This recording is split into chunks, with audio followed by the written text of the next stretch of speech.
السلام علیکم ورحمۃ اللہ وبرکاتہ۔ معزز سامعین کرام، اس غزل میں ایک شعر جو کہ اسی بحر میں دوسرے قافیہ اور ردیف کے ساتھ ہے، بے خیالی میں میں نے پڑھ دیا تھا۔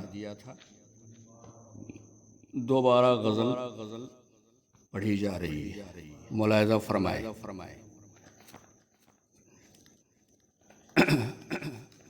ہر ایک شخص کی آنکھوں میں ہے نمی ساقی، ہر ایک شخص کی آنکھوں میں ہے نمی ساقی، تڑپتی روح کا منظر ہے خودکشی ساقی، تڑپتی روح کا منظر ہے خودکشی ساقی، خلا میں ہو گئی مسلوب قوت پرواز، خلا میں ہو گئی مسلوب قوت پرواز، فضا پہ اس طرح چھائی ہے برہمی ساقی، فضا پہ اس طرح چھائی ہے برہمی ساقی۔ ملاحظہ فرمائے کہ ہمارے دور میں وہ حادثات آئے ہیں، ہمارے دور میں وہ حادثات آئے ہیں کہ گھٹ کے رہ گئی ہر دل میں زندگی ساقی، کہ گھٹ کے رہ گئی ہر دل میں زندگی ساقی۔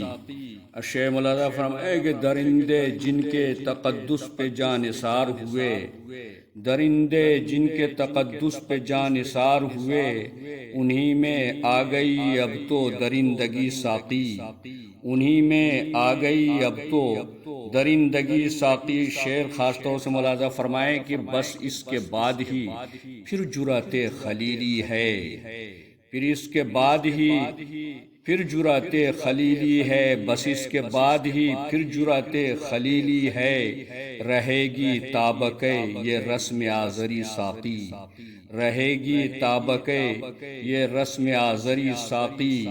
الجھ کے رہ گئے فنکار دام شہرت میں، الجھ کے رہ گئے فنکار دام شہرت میں، ادیب و شاعر و نقاد فلسفی ساقی، ادیب و شاعر و نقاد فلسفی ساقی۔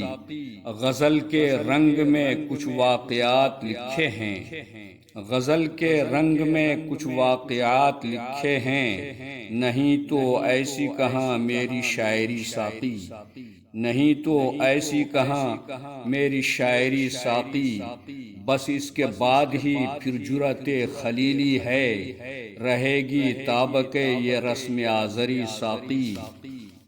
ہر ایک شخص کی آنکھوں میں ہے نمی ساقی، تڑپتی روح کا منظر ہے خودکشی ساقی۔